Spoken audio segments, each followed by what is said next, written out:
Olá, pessoal, começando mais um M, o seu programa de empreendedorismo, marketing, entretenimento aqui no YouTube.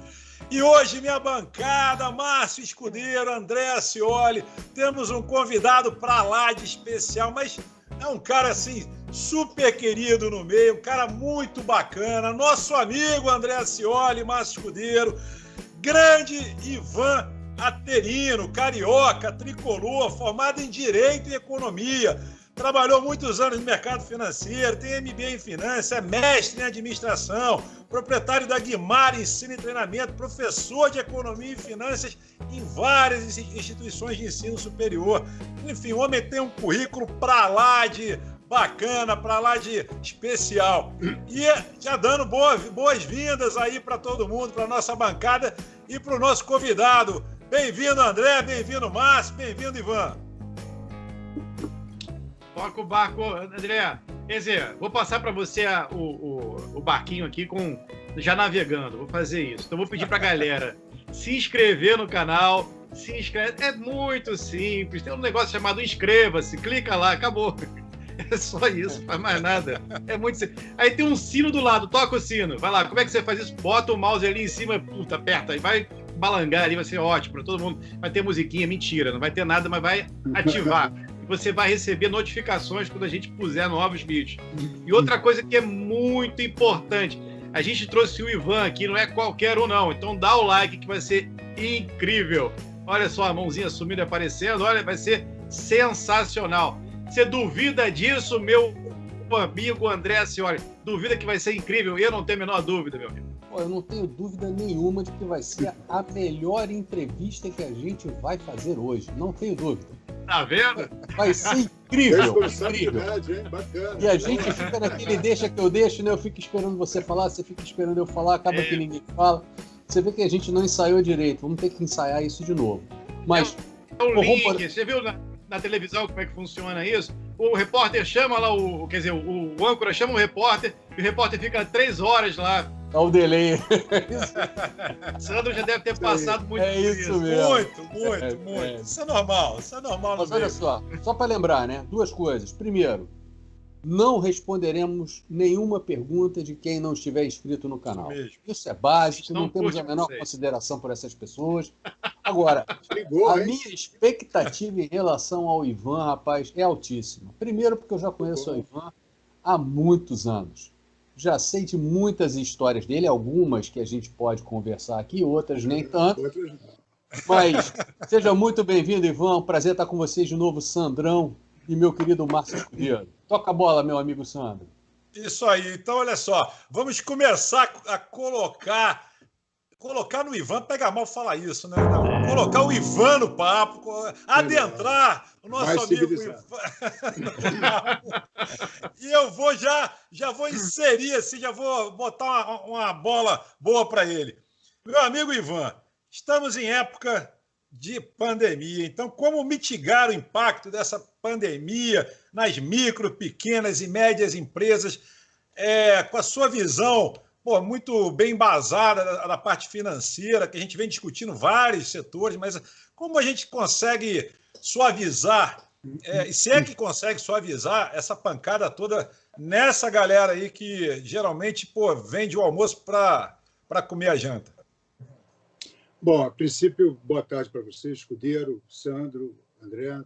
Prazer estar aqui com vocês, aos ouvintes também. E esse aspecto, hoje, acompanhando os mercados, a gente até está vendo o mercado subindo, bolsa de valores subindo, bolsa caindo, mas eu acho que tem muito mais em relação ao aspecto do externo, né? Os países estão começando a retornar para e passo, alguns países com medo de uma segunda onda, isso é um fato, mas estão otimistas com a volta da atividade econômica. Aqui, no caso, a gente teve um aspecto muito interessante. No início de janeiro, no início do ano, antes disso mesmo, a gente teve 5 anos de problemas. 2 anos de uma recessão muito forte, 2015 e 2016, uma queda de produto interno bruto por volta de, os dois somados, mais de 7%, e 3 anos posteriores, 2017, 2018, 2019, de crescimento pífio, média de 1% ao ano, coisa que, em geral, quando você tem uma recessão, você tem logo depois um crescimento bom, um crescimento elevado, coisa que não aconteceu. Então, a gente já começou o ano com aquela... Tudo bem, o mercado começou a ficar um pouco mais otimista pré-pandemia, e as estimativas de crescimento do PIB eram boas, em torno de 2,5%. Nada demais, mas de torno de 2,5%. Veio fevereiro começou a sair notícias sobre a pandemia na China, e veio a informação de que começou a ter os lockdowns em algumas cidades chinesas que começaram a interferir na produção e exportação de produtos que abastecem o nosso mercado. Nosso mercado consome muito matéria-prima de qualificação, de manufaturada dos chineses. As montadoras, inclusive, de automóveis aqui, utilizam muito isso. Então, isso deu uma ruptura na oferta. A gente teve um choque de oferta em relação a isso. As pessoas não saíram, no caso da China, não saíram para trabalhar e a produção caiu, teve uma queda vertiginosa. No Brasil, era questão de tempo. Deu março, a pandemia veio forte, a gente começou a ter consciência do que era isso efetivamente, fizemos a quarentena, e aí a gente teve também um choque de oferta e um choque de demanda, porque quem não sai não compra.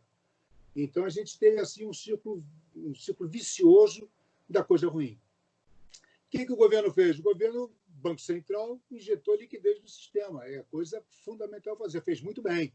Jogou sistema, jogou dinheiro, jogou auxílio emergencial, que foi uma coisa muito bem feita, utilizando da Caixa Econômica dos bancos privados e Banco do Brasil, que tem uma capilaridade muito grande, elas alcançam muita gente, apesar de, quando o governo passa para banco privado, os bancos exigem alguma coisa a mais. E essa coisa a mais é a garantia. E as empresas em dificuldade, elas não têm como garantir empréstimos calcados nesses recebíveis futuros, até porque as vendas estão comprometidas. Aí se criou esse conflito, ficou um empossamento do dinheiro, o dinheiro não vai para as empresas necessitadas, e esse círculo vai se perpetuando. Agora, começou a ter alguns empréstimos diferenciados, tem um empréstimo muito interessante que a Caixa, e junto com o Sebrae, está postulando, que é um empréstimo para micro e pequenas empresas, é uma taxa que até então seria uma boa taxa, de 3,75% ao ano, se não me falha a memória. Dá um somatório, é Selic mais 1,25%, dá mais ou menos, o Selic está 2,25% agora, que poderia melhorar a situação das empresas. Só que a inflação está caindo. Então, você tem aí um juro real embutido muito forte, 3,5% de taxa de juros do empréstimo e inflação projetada do mercado como um todo para o final do ano de 1,60%, 1,5%. Então, você precisa esperar um pouquinho mais para ver essa taxa cair um pouquinho mais ainda. Então, o mercado para. E a garantia que o governo, que as empresas, que os bancos pedem para as empresas, elas não têm um porquê, porque o banco, 85% é garantido pelo Tesouro, desses empréstimos. 15% dos bancos. O 15% que os bancos assumem de risco contamina os restantes, 85%. Então, os bancos não vão querer perder nem os 15%. Então, ficou esse empossamento. O aconselhamento seria fundo garantidor de crédito absorver todo esse risco tranquilamente. Tem risco de gente. E outra coisa, você só vai emprestar dinheiro para empresas que têm a possibilidade de ter o negócio que ela faz hoje, sobreviver a um futuro novo, a um novo mercado. Eu vou financiar a empresa que tem uma perspectiva zero no futuro. Ivan, saiu hoje na Folha de São Paulo, e que eu queria botar aqui na mesa para a gente discutir, é o seguinte: Guedes prepara programa que perdoa empréstimo em caso de pagamento de imposto. O ministro Paulo Guedes afirmou que prepara um programa que, na prática, vai perdoar débitos de empréstimos captados por pequenas empresas durante a pandemia do coronavírus. O ministro afirmou que vale a pena salvar uma companhia que tem potencial para gerar retorno de impostos ao governo. De acordo com o ministro, se uma empresa catar um financiamento emergencial neste ano, reabrir, conseguir sobreviver e ano que vem recolher valores equivalentes de tributos acrescidos de juros, ela estará automaticamente perdoada do empréstimo. o ministro não deu mais detalhes sobre o programa, não informou, por exemplo, se a fonte desse financiamento será o cofre do governo ou se a União entraria inicialmente como garantidora. Guedes também não deu informações sobre limites de valor das operações, taxas de juros e segmentos que podem ser atendidos. Bom, vem a pergunta. Vocês acham que isso será bom para os pequenos empresários, que é o que preocupa bastante, uma vez que move, sei lá, 60%, 70%, 80% da economia? Eu vi, Sandro, tenho conversado com muitos pequenos e médios empresários. Uma coisa que eu tenho reparado é que, eu acho que depois me corrija se eu estiver errado, Ivan, mas esse lançamento desse produto aí é chamado, se não me engano, o nome é Pronamp, né? Pronamp. E está sendo muito debatido aí a eficácia dele, porque o que acontece, e aí eu também não tenho certeza, porque eu escuto, eu converso, mas eu não me aprofundei no assunto, é que as garantias, e existe uma burocracia também muito grande para você ter acesso ao crédito, né? Então, uma empresa que já tem problemas de crédito, ela dificilmente vai conseguir ter acesso a esses valores, né? Esse perdão futuro, Sandro, eu estou aqui também sem saber o que é correto, o que não é. Esse perdão futuro ele é muito bacana, mas para o cara que está tomando crédito hoje, ele não tem problema, na teoria, de crédito. Ele consegue tomar o crédito, porque senão nem conseguiria.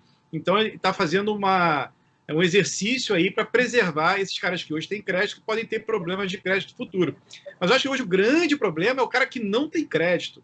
Esse aí, meu amigo, se ele não tem crédito, não tem liquidez, se não tem aí um mercado ativo, esse camarada está fadado realmente a quebrar. E não vejo nenhum tipo de auxílio para esse sujeito no momento. Então, e aí eu não estou julgando se isso é possível ou se não é. O cara tem problema de crédito, então tem todo um cenário aí já mais complicado para ele mesmo. Agora, sem dúvida nenhuma, auxiliar esses caras que futuramente podem ter alguma dificuldade no pagamento desse dinheiro que tomaram emprestado é algo louvável.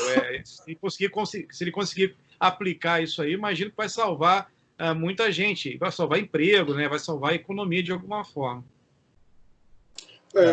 Posso Sim, por favor.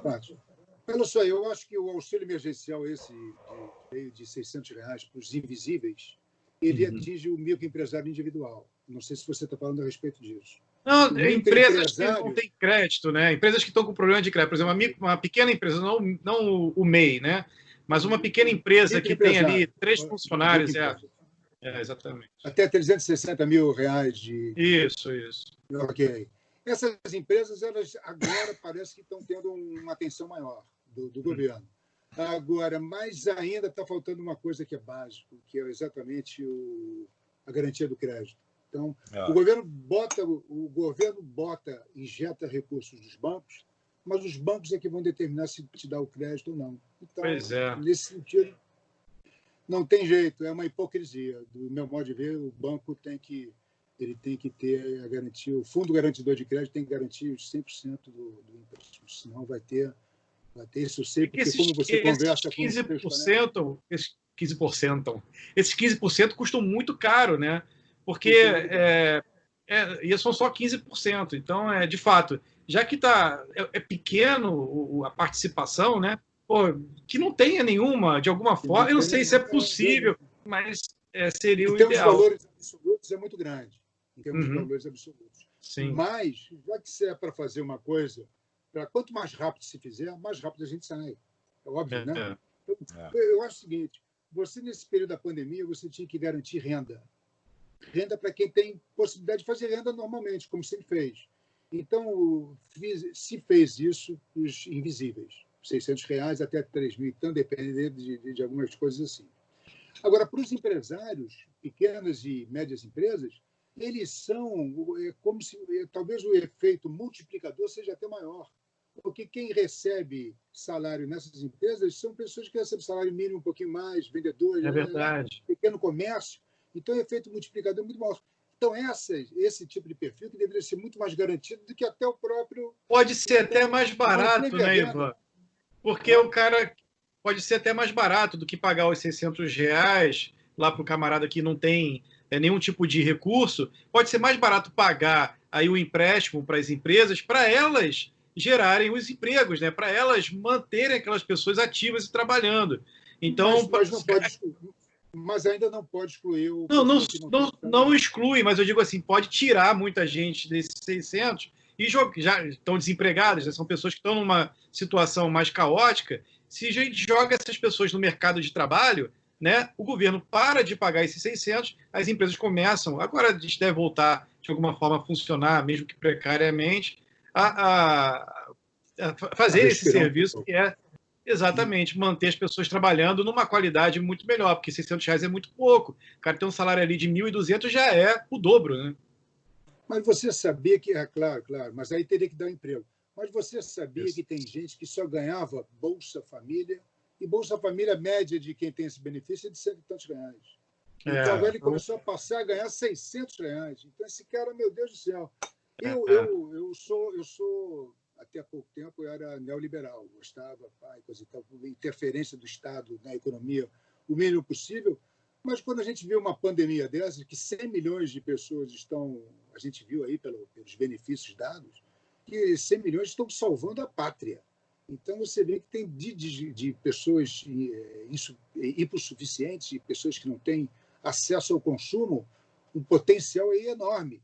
Então, se você trouxer essas pessoas para o mercado, tem um círculo virtuoso de possibilidades de pagamento de impostos, e etc, etc. Eu tinha uma dúvida anteriormente de dar cesta básica para as pessoas. E aí eu vi uma mensagem de um outro economista que eu concordei com ele. De fato, não, cesta básica não é o mais eficiente. O negócio é injetar recurso mesmo, porque essas pessoas elas vão consumir no entorno de onde elas vivem, na comunidade. E aí começa a aquecer o comércio do próprio... E eu achei, óbvio que tem que ser isso. Mas é isso. Se a garantia dessa renda fosse feita de forma eficiente, quando começar a passar a pandemia, a recuperação é muito mais rápida. Eu vou ter as mesmas empresas funcionando.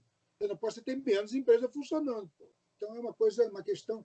Só que a informação não é boa. A informação vem cheia de ruído. Então, ela não vem clara. Então, o governo federal fala uma coisa, o estadual fala outra, o municipal fala outra, e os mercados ficam nervosos. A gente vê aí a volatilidade dos mercados é impressionante.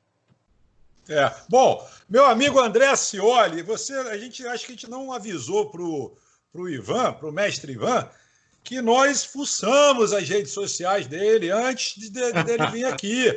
Tudo é fuçado, a vida toda é fuçada. E ele tem um post que ele fez recentemente que ele sugere uma coisa interessante.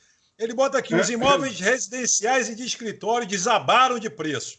Há muita oferta e pouca demanda. As pessoas estão trabalhando em casa home office e muitos devem continuar dessa forma. Não há por que distinguir-se legalmente um do outro.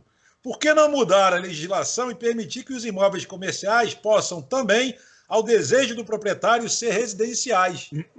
Aí, proposta do nosso convidado. O que você acha, André? Bom, primeiro que o nosso convidado é um gênio, né? Isso a gente sabe disso.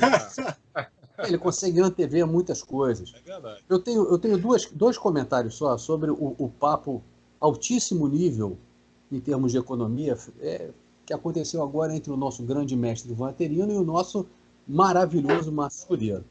São duas coisas, eu vou fazer só dois comentários e depois eu vou falar exatamente sobre as redes sociais, essas ideias do Ivan. Esse socorro, as empresas estão tão doentes quanto as pessoas físicas, né? Porque a Covid acometeu também as empresas. Muitas até já morreram.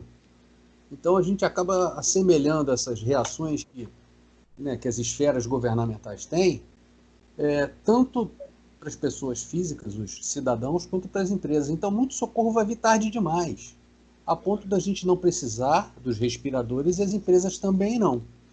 Quanto ao consumo, você falou, olha, tendo uma injeção muito grande de capital na economia, dessas pessoas que até então eram hipossuficientes e tal. Ivan, aí é uma pergunta mesmo. No momento em que essas pessoas aumentam o seu poder de compra, elas aumentam também o seu nível de desejo de consumo. A gente não corre um efeito muito grande de ter uma inadimplência futura enorme, a exemplo do que aconteceu em governo anterior, quando a gente aumentou o crédito para as pessoas de baixa renda? E, André, a pergunta é boa. Mas o que está se dando é dinheiro. É R$600, não é crédito. Créditos são para as empresas. Você está falando das empresas também? Não, estou falando das pessoas físicas mesmo. Pessoas físicas que... Eles têm R$600, mas vão abrir o seu crediário lá na loja A, na loja B e na loja C. Eles vão abrir. Mas vai abrir em função dos... Eu acredito que esse consumo de crediário, eu acho que é mais para subsistência, um pouco mais de alimentação e até poupança. Por incrível que pareça, eu já pensei na poupança dessa turma. O pessoal sabe que não tem futuro, a perspectiva não está tão aberta assim, então elas aproveitam, já que elas ganhavam menos ou até não ganhavam, elas têm um volume de recursos que para a gente é insignificante, mas para elas duplicou, triplicou. Então elas têm o consumo delas de frequência e ainda tem uma disponibilidade. Abrir crediário, eu acho que não tem muito esse risco, não. Agora, quanto às empresas, eu já... Fico mais feliz. Agora, olha só, em relação ao comentário, eu acompanho regularmente cada post que o Ivan coloca nas redes sociais, porque é um post mais inteligente do que o outro, né? É verdade, eu gosto de alguns, eu diria que são... Nem todos. Os mais políticos eu já não curto alguns muito, são não. polêmicos. Alguns são polêmicos e políticos demais. Estou tentando pisando em ovos. Alguns são polêmicos. Agora, o que é legal, sendo polêmico ou não, é que ele leva muita gente que está fora da visão econômica da situação a refletir. Isso é muito positivo, aquelas pessoas que de um modo geral não estavam. Em relação a esse aspecto, economia, e aí eu vou fazer a meia-culpa de dizer, cara, eu não sou uma pessoa que tem uma facilidade tão grande para entender a macroeconomia de um modo que vocês talvez tenham. E assim como eu, grande parte dos alunos do Ivan também não tinham. E o Ivan conseguia fazer com que 99,9% dos alunos com os quais ele lidava em cada semestre, em cada ano, e eu estou falando aí, não é coisa pouca não, é de 1.000 alunos por semestre, saíssem encantados com as aulas de economia do Ivan. Então, por favor, para 2 professores aqui, qual é a mágica, meu amigo, que você conseguia fazer? Olha, eu vou falar uma coisa para vocês. Essa experiência da live é uma coisa que, de fato, é um paradigma para mim. É interessante. É um outro contato, né? Um contato diferenciado. O presencial me apaixona. Eu gosto do contato das pessoas. Eu acho que é muito bom, muito bom. E você sente o carinho, você olha para as pessoas, você sente uma resposta no olhar, no sorriso, então você interage. No meu modo de ver, obviamente, eu estou começando a perceber que também dá para se interagir nesse novo meio de comunicação que a gente está usando. Mas tem que ter um hábito, tem que ter um... Mas, do que o André me falou, comentou, o meu amor pelo acadêmico, querer dar aula é sempre apaixonante, você tem um dia, cada aula é uma aula diferente, você se expõe, você se arrisca, você não se acomoda, você tem que estar sempre atualizado. E os alunos, eles vêm com perguntas e questionamentos que você menos imagina. E você tem que ter uma versatilidade, é interessante. Isso motiva você a todo momento. Eu espero agora, com certeza, inclusive agora, voltando para o aspecto econômico, eu estava lendo que 260 mil bancários na área administrativa estão trabalhando em home office e vão continuar trabalhando em home office. Isso é quase que 40% do contingente de bancário. Então, eu acredito que na parte acadêmica vai acontecer a mesma coisa. Então, a gente vai ter que ter essa adaptação do online, né, do virtual, com o presencial.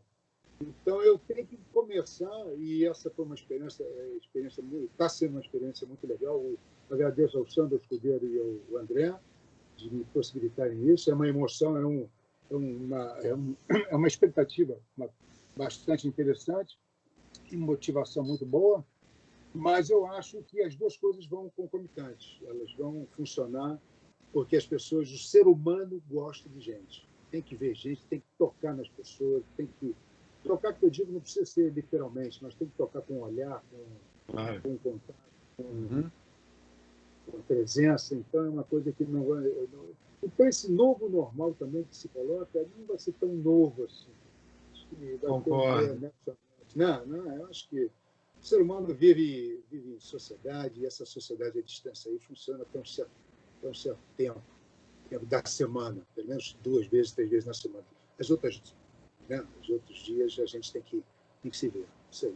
Ivan, você começou a falar da economia pela macroeconomia, né? Quer dizer, o mundo entrou aí num colapso econômico, a gente teve aí vários problemas por conta dessa parada, mas uma coisa que está acontecendo, e não só, isso era uma coisa que vinha já antes da pandemia, mas que se acelerou, é uma mudança de postura, né, da União Europeia e dos Estados Unidos, principalmente, com relação à China. Então, existe aí um movimento, o Japão já começou a fazer esse movimento, que é de você diversificar mais a economia, a produção, né, as indústrias. Estava muito concentrado na China e, por conta dessa loucura que a gente teve, quer dizer, a gente se viu necessário, num momento muito complicado da humanidade, de recorrer à China para tudo. Eram os respiradores, eram as máscaras, porque tudo é produzido praticamente na China, hoje em dia, né? Então, não só pelos aspectos políticos que envolvem também as relações, mas por esse aspecto da produção, da indústria.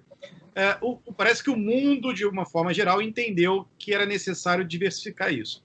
A gente deve ter uma mudança nesse panorama muito significativa nos próximos anos. Não vai ser imediato, porque existem muitas empresas lá, a maioria delas, né, as próprias americanas produzem na China, europeias, mas a gente teria, nesse cenário, uma oportunidade até do Brasil ser um agente aí importante nessa mudança. Você vê essa possibilidade da gente se apropriar um pouco, já que a gente tem aqui uma mão de obra grande, o chinês também não é tão qualificado como o nosso povo, a gente tem, acho que tem até mais capacidade de qualificar do que a própria China, que hoje, embora tenha melhorado muito nesse sentido, ainda tem a base ali muito desqualificada tecnicamente para produzir alguma coisa mais tecnológica, específica. Você vê isso como uma possibilidade ou ainda está muito longe da gente? Escudeiro, a China é algo assim fantástico, né? O crescimento dela depois de Mao Tse Tung, né? A Revolução Cultural, década de 70, e ela veio num crescimento assim exponencial. Ela triplicou o tamanho dela e hoje em dia, talvez, por alguns medidores, é até do tamanho dos Estados Unidos. Um PIB de quase de 15 a 20, dependendo do medidor. Então, está fazendo um balanceamento do mundo de um extremo ao outro. E ela, tecnologicamente, ela era, até 2007, ela era um fator de deflação do mundo. Por quê? Porque ela produzia a custo muito barato. E que tipo de produto? Produto de baixa qualificação. Produto falsificado, que não funcionava, mas custo barato, o mundo inteiro engoliu isso e fez um processo de deflação para o mundo inteiro, nesse aspecto. E depois ela foi se qualificando, ela foi copiando como se produz. Uma das imposições que ela fez para as empresas americanas entrarem na China foi abrir o tecnológico delas. Não vai entrar como a gente fez em 90 aqui fez, mas sem exigir isso. E o chinês exigiu isso, vai ter que abrir todo como é que se faz a coisa. Então, hoje você vê uma Nike produzindo na China como se Nike fosse. São engenheiros chineses na produção, com o conhecimento tecnológico e tudo mais. Só que, apesar disso, de ter encarecido o custo, que agora essa mão de obra é mais qualificada, ela ainda é mais barata do que no resto do mundo. Mas, a partir dessa constatação com a pandemia, que a dependência do mundo estava muito grande em relação à China, muitos países vão começar a interiorizar as suas empresas, vão trazer suas empresas de volta. O Donald Trump está impondo isso, colocando custos, inclusive... O Japão também, se eu não me engano, tem Alemanha, alguma coisa, já começou um movimento grande nesse sentido. Estavam muito dependentes da cadeia de valor trazida pela China. Agora, o Brasil é um exportador de commodities. Melhorou alguma coisa nesse aspecto, mas por esse lado é o que está salvando a gente hoje. As commodities estão demandadas e a gente está tendo superado na balança comercial. É uma salvação. Agora, a minha percepção do que vai acontecer no mundo é que ou vai ser blocos regionais, pode ser, né? Diferenças, poucas diferenças, ou então o mundo, a globalização diminuiu consideravelmente. É porque essa globalização da pandemia, que o termo pandemia é uma globalização, ela mostrou que vamos devagar, que não é bem por aí. Então, eu acho que a gente tem a oportunidade de fazer uma inversão. A gente, ao invés de exportar muito, tem uma política industrial mais para dentro da gente mesmo. A gente não tem política nenhuma. O Brasil não tem política. O Brasil anda conforme as coisas vão acontecendo. A gente teve muito projeto de estabilidade de empresa. Programa de estabilidade de empresa. A inflação vai fazer um programa. Programa de crescimento, o último foi da Dilma. E a gente viu que não deu muita coisa. Então, a gente precisa de programa. A gente não tem um planejamento de médio e longo prazo. A gente não tem investimento. A taxa de investimento do Brasil em relação ao PIB é 15%, do Japão é 40%, a China é 40%. Então, é uma diferença muito grande. De investimento, de poupança também é quase igual. E também não quero uma taxa de poupança muito grande, está dizendo que ninguém está consumindo ou está investindo. Eu quero que essa poupança seja direcionada a investimento. E aí tem que ter estímulo, o governo tem que estimular. O governo Lula, ele errou porque ele estimulou naquela crise de 2010. No início, ele foi muito bem. O PIB cresceu 7,5% em 2010. Um pancadão. E a crise do PIGS, Portugal, Itália, Grécia, Espanha, não sei se vocês se lembram, dívida soberana, déficit público, a Grécia explodiu, eu que sou grego fiquei muito triste. Mas ali o Lula ele optou por crescer o produto interno bruto pelo consumo. Então ele cortou o IPI dos automóveis e coisa e tal, impostos, e estimulou o consumo. O que deu? Bateu na capacidade plena de produção e começou a dar inflação. Ele tinha que ter estimulado o investimento. O Paulo Guedes, ele quer fazer exatamente isso, ele quer estimular o investimento. Essa semana tem uma votação no Senado do saneamento básico. Isso é investimento. Isso é incrível. Isso é incrível. Pô, Deus queira isso. 100 milhões de brasileiros não têm esgoto. Acesso, né? Metade acesso a esgoto. Quase metade, 40% da população brasileira. Isso é inadmissível. Então, esse tipo de investimento é multiplicador da saúde, né? Da saúde, se eu vou demandar menos hospitais e tem uma cadeia aí muito boa de valor para ser projetado. Então, infraestrutura e estimular o setor privado a entrar conjuntamente com o Estado, porque tem um dispêndio de capital muito grande e a maturação de investimento é muito longa, eu acho que é o salutar, eu acho que é o caminho. Agora, bancar o que vai ser lá fora, acho que está mais difícil. Gente, entramos agora aqui. Com a China. O Ivan, para um minuto só. É porque tem atenção também, China e Índia, que o pau está comendo também. Agora lá ficou. Mas é parte desse processo, Sandro. Existe ali uma preocupação muito grande daquela região do Pacífico, né? Com a expansão da China. A China colocou algumas bases militares, criou ilhas artificiais com bases militares. Negócio bem... Assim, é uma atenção que a gente não vivia desde a época de Guerra Fria, né? A tensão aumentando. China com Hong Kong, China com o Japão, quais que tem, Japão ali. China com Hong Kong e a legislação que quer mudar e quer se intrometer. Até 2050 é para o governo de Hong Kong ter um país de 2 sistemas. Em 97, a Inglaterra passou para os Estados Unidos, para a China. Mas ainda tinha que ter esse procedimento até 2050. China com o Japão, China com Hong Kong, China com a Índia. Poxa, o que teve ali na fronteira não foi com armas, foi com porrete. Foi horroroso. Então, quando a gente escuta o negócio dele, a gente fala assim, ser humano, de fato, só pandemia mesmo, para dar uma... Mas que pegasse os ruins. Pegasse os ruins. Depois você corta isso. Mas, não é verdade? Porque tem muita gente boa aí que está indo nesse bojo todo e que não dava para acontecer. Ô, Ivan, temos um momento. Ser humano. Olha, temos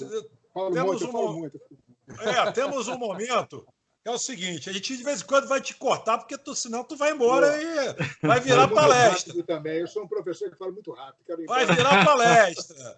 Mas olha só, a gente tem um momento agora para tomar uma água, um momento relax, que é quando a gente dá atenção para a nossa audiência.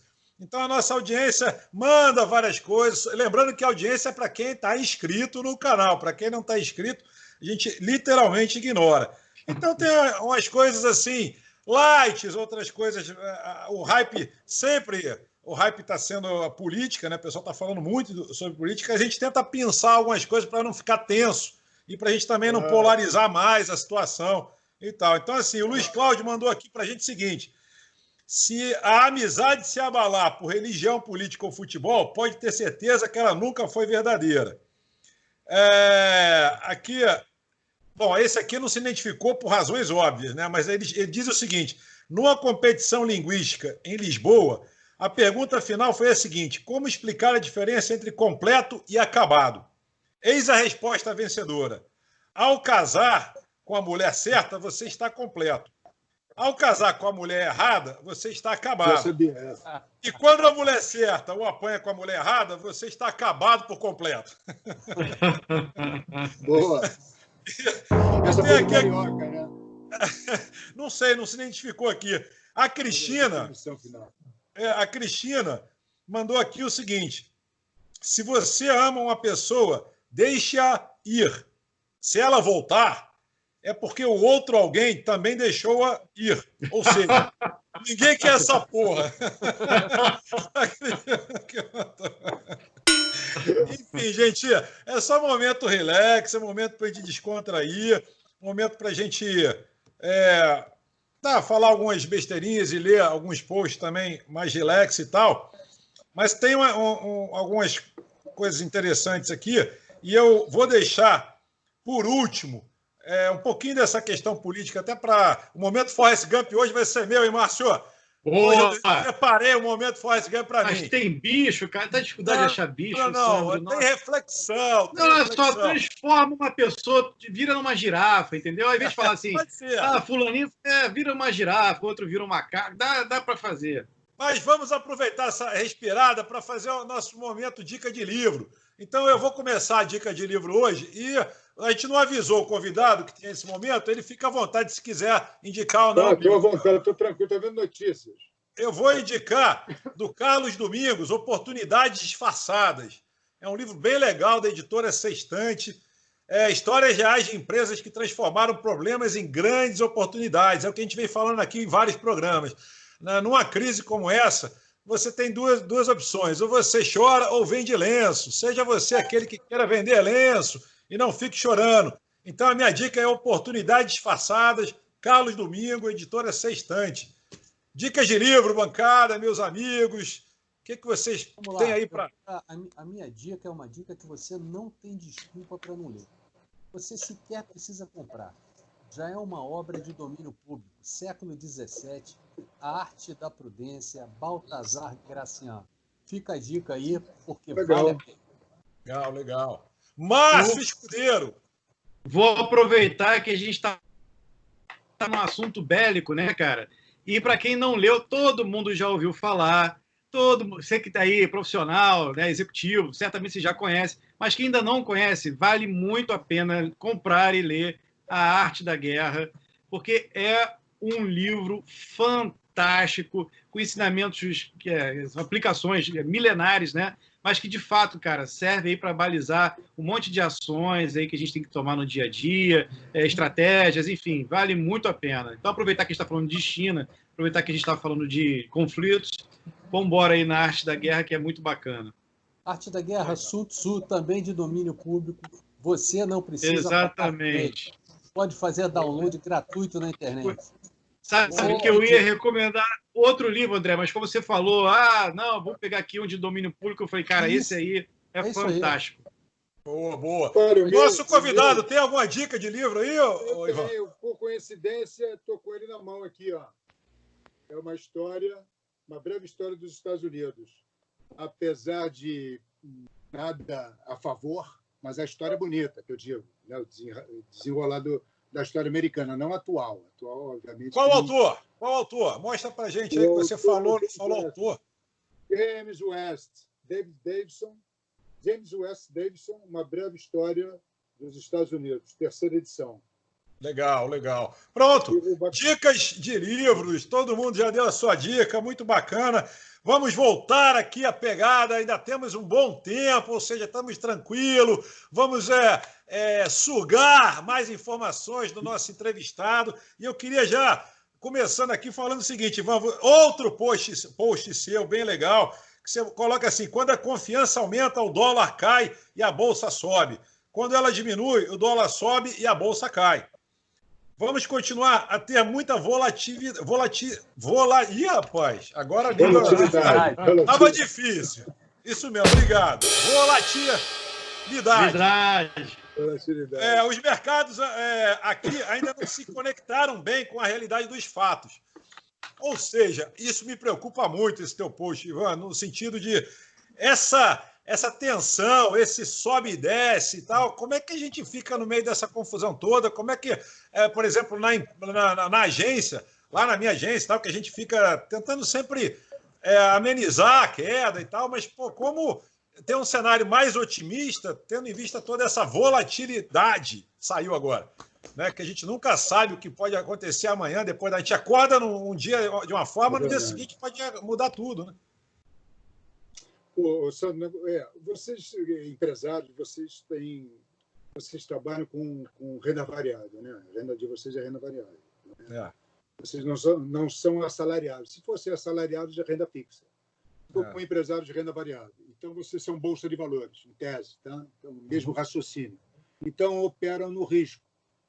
E o risco, até antes da pandemia, a gente tinha risco. A gente analisava as variáveis macroeconômicas, as microeconômicas e analisava a possibilidade, probabilidade. Isso pode ser, fazia fluxo de caixa, né? Projetava fluxo de caixa com otimismo, neutro e pessimismo, e mais ou menos ficava previdente em necessidade de capital de giro. Você, escudeiro, que é empresário também, né? Às vezes, agora então, mais ainda, necessidade de capital de giro, mas esse mercado de renda variável, ele não trabalha mais com risco, ele trabalha com incerteza. Então, o que é incerteza? É algo que você não mede. Então, a volatilidade é enorme. Eu tenho bolsa porque eu virei investidor compulsório. Compulsório no sentido de ter investido uma parte lá antes e ter saído de uma parte e ter ficado com a outra e não vou vender agora, porque caiu, sei lá, 40%, 50% e agora está retornando. Mas se eu tivesse disponibilidade, eu não entraria. Eu não vou falar isso, porque vai ganhar dinheiro quem entrar agora. Claro. Mas vai de encontro, mas vai de encontro ao meu princípio. O Brasil não dá motivação ainda para que eu invista num nível de risco tão grande. Eu tenho pena do empresário hoje. O empresário hoje é porque ele está acostumado com a vida de empresário. Ele não tem outra vida. Então, ele tem que ir nesse bojo aí, vai rolando. Eu tenho exemplos de colegas meus que estão passando por isso. Agora, o Brasil não dá motivação, não tem motivo para você ir para o risco. Então, se tivesse confiança, aí vem a minha colocação lá da confiança em relacionamento. Se eu tenho confiança, né, na minha mulher, sou casado, tenho confiança, estou casado há 32 anos, vou continuar casado. Agora, rompeu a confiança, sei lá, tudo pode acontecer, e aí você, para recuperar essa confiança, é muito difícil. O mercado financeiro é a mesma coisa. O subprime, lá em 2007, o real estate, o mercado imobiliário, quebrou a confiança. O americano foi o maior fraudador do mundo. Ele pegou e embrulhou todo mundo, e todo mundo pagou a conta, e ele está rindo da gente até agora. Mas ele foi o maior, né, coisa ruim que fez no mercado financeiro internacional. Então, essa confiança ainda está cadente, está muito efêmera, muito tênue, até hoje. Então, é por isso que os mercados têm que injetar muito dinheiro, e as pessoas não vão para o consumo, não vão para o investimento, e não tem inflação, porque o medo de todo mundo os mercados estão jogando muito dinheiro, os bancos centrais estão jogando muito dinheiro nos mercados. Então, isso vai dar inflação. Cadê a inflação? O pessoal não tem confiança. Por que eu vou fazer investimento, meu Deus? Até porque eu tenho capacidade ociosa, né? Está tudo aí largado. Eu tenho que primeiro ocupar o que eu já tenho para depois fazer investimento de aumento de capital. O pessoal confunde muito investimento com poupança. Poupança é você não consumir a tua renda. Investimento é você alocar a tua renda para investir e ampliar a tua projeção de fluxo de caixa futuro. Uma gosta de juros, que é poupança. O outro não gosta de juros, que é investimento. Eu não gosto de juros como investidor. Como poupador, adoro juros, quero viver de rentabilidade. Quando os juros caem, todo mundo é empurrado para o risco, para o investimento. Não vou viver de renda. Mas mesmo os juros a 0%, como está no mundo, as pessoas não estão investindo. Ivan, essa foi uma mudança significativa, né, na economia brasileira, que a gente, uma época, viveu de juros, né? A gente atraía investimento justamente por causa dos juros elevados, mais 30% ao ano. A gente chegou a ter mais 30% ao ano. E agora não. Agora ninguém vive de juros. Você é novo, escudeiro. Você não. Mais de 200% ao ano. Eu falei há pouco tempo. 80% ao mês, cara. 80% ao mês. Exato. Eu estou dizendo do passado recente. E aí, a gente agora fez uma mudança drástica, né? O que vai nos aliviar muito, porque a nossa maior dívida não é externa, conforme muita gente achava. A nossa maior dívida é interna. E os juros dessa dívida eram altíssimos, que eram os nossos juros praticados aqui, que eram juros altíssimos. Então, a gente vai ter aí um espaço maior para respirar. Agora, isso afasta um tipo de investidor e deveria atrair o outro, né? Você consegue prever esse movimento já para num curto prazo ou ainda não? Ainda tem que maturar um pouco melhor isso antes dessa galera começar a investir aqui em produção, em outros setores que não o do mercado financeiro, do mercado de juros, né? Escudeiro, eu comentei com vocês, né? Confiança. Confiança, onde é que você percebe a confiança? No câmbio e na taxa de juros, no nível de risco. A composição da taxa de juros é uma parte que é livre de risco, e aí, se você colocar como mercado interno, é a Selic, e outro é um spread de risco. Então, esse spread de risco, ele é função do nível de confiança que os agentes econômicos têm na economia. Por enquanto, o nosso nível de risco, é por isso que a taxa de juros ainda não caiu mais. Por quê? Porque a gente tem uma inflação contida, ou até decrescente, mas que muitos economistas têm medo de abaixar mais do que 2,25, porque pode afugentar, como você bem falou, o investidor externo, o aplicador financeiro externo, para fora do país, porque ele vai ver que o nível de risco adequado para ele, para aplicar no mercado doméstico, é muito pequeno. Então, esse equilíbrio tem que ser dado. Tem dois tipos de investidores que vêm para o Brasil. Opa! Escudeiro, como eu estava te falando, a gente tem dois tipos de investidores. O investidor em portfólio, que vem para o risco, traz o dinheiro lá de fora, troca dólar para o real, e aplica em portfólio. Pode ser renda variável, bolsa de valores, ou renda fixa, papéis, títulos privados ou públicos. E outro que vai e investe exatamente como acionista da empresa. Ele faz uma joint venture e assume o risco integral junto com o particular, com o doméstico, com o empresário doméstico. Então, esse vai ter a rentabilidade pelo lucro. O outro, do portfólio, tem pelo lucro através de dividendos. Também. Ou então pelos juros do retorno do capital investido. Um cria riqueza, que é o de investimento de capital de risco, que é o joint ventures. E esse retorno ele vai sair anualmente através de remessa de lucros, a balança de pagamentos do país, etc. Mas isso é saudável porque, de uma vez só, você mostra para o mundo, acredita no país e faz investimentos de longo prazo no país. E o que motiva o investidor a fazer isso? São as variáveis macroeconômicas, perspectiva futura. E confiança. Tem que ter confiança. Se tiver confiança, eu invisto no longo prazo. Se não tiver confiança, todo mundo vai para o curto prazo. Confiança e transparência, né, Ivan? Confiança e transparência, que é são sinônimos. As empresas têm que ter disclosure de tudo, o país tem que ter disclosure de tudo. Não pode. Legal. Antigamente, no meu tempo lá de garoto, trabalhava no mercado financeiro, vamos esconder a informação para o outro não copiar. Não pode mais isso. Falta de informação, você, quando vai buscar o crédito vai te penalizar pela falta de informação. Ô, Ivan, só para explicar para o nosso público que houve deve ter trocado as janelas aqui, deve ter mudado a ordem das janelas. Ah, verdade. Porque o público está assistindo e de repente aparece ordem diferente da janela. É porque, de fato, hoje foi culpa minha. Apareceu uma atualização aqui do nada do computador. Eu caí, a gente teve que dar uma parada para voltar na pegada e tal. Então, assim, se mudou a disposição, que eu tenho quase 99% de chance que mudou essa disposição da janelinha, só para o público entender que normalmente nós não editamos, mas como eu caí, a máquina entrou numa de atualizar, aí mudou, a gente só está colando o raciocínio, continuando o raciocínio, porque a nossa pegada, a nossa proposta é fazer esse programa como se fosse uma live. Não é uma live, mas sem editar conteúdo, né? A gente se preocupa muito com as análises, as reflexões que a gente sempre propõe aqui, mas de uma vez só, né? Sem essa ficar cortando e vai, aperta, estica e puxa. Essa farra da turma da Xuxa, né? Que o pessoal costuma fazer muito em programa de televisão. Então, mas é isso.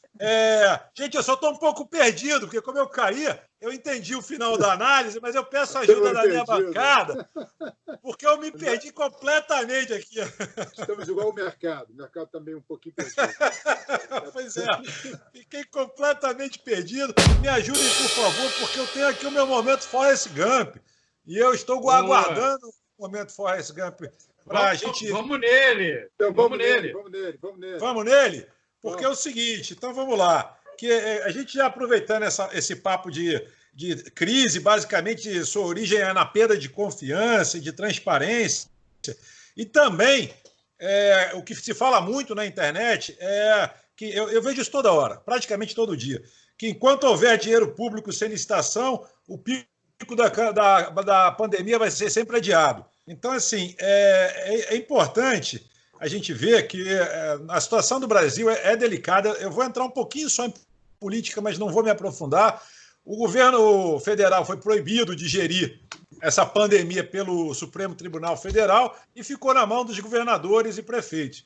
E rolou uma farra, está rolando uma farra com dinheiro público. Isso está na mídia, isso não é a gente que está falando, entendeu? Não é a gente aqui que está inventando. Vários governadores e prefeitos estão aí sob suspeita, inclusive o do Rio de Janeiro, que está com o processo aberto de impeachment.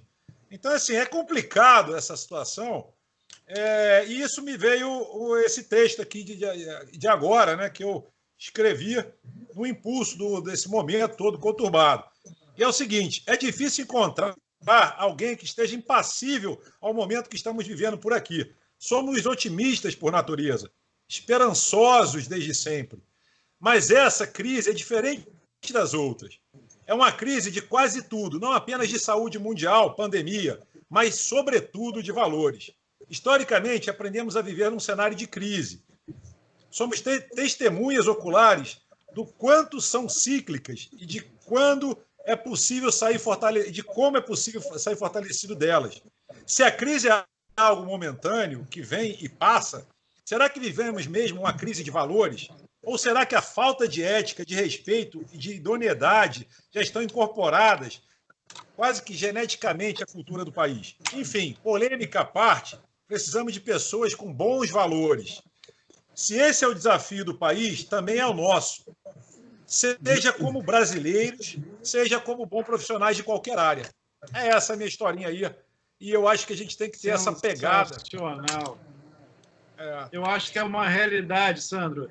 E por mais que a gente entenda que esse momento, além de um momento de dificuldade, é um momento de reflexão, a gente percebe que muita gente não está refletindo nada e está fazendo, quer dizer, cometendo aqueles mesmos hábitos ruins de outras épocas. Então, se a gente não usar isso para melhorar, cara, a gente vai melhorar nunca. Aliás, o brasileiro ele tem que se reinventar como sociedade, tem que se reinventar como...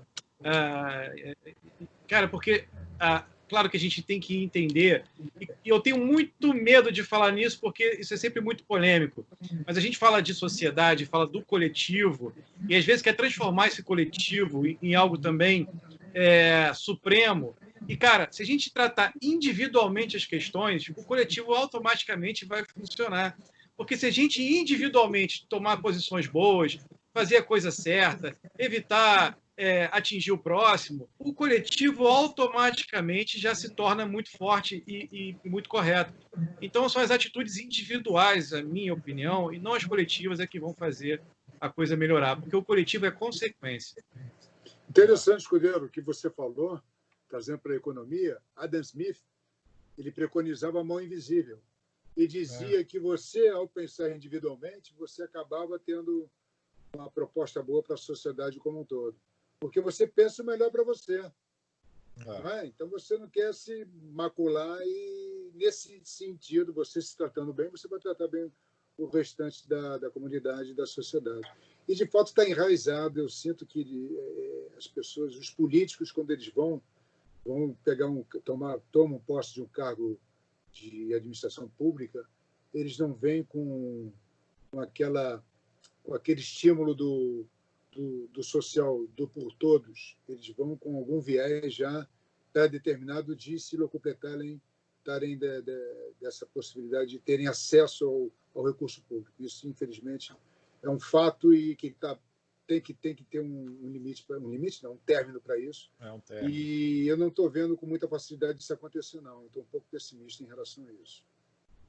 Meus amigos. A nossa sociedade enalteceu durante muito tempo a chamada Lei de Gerson, né?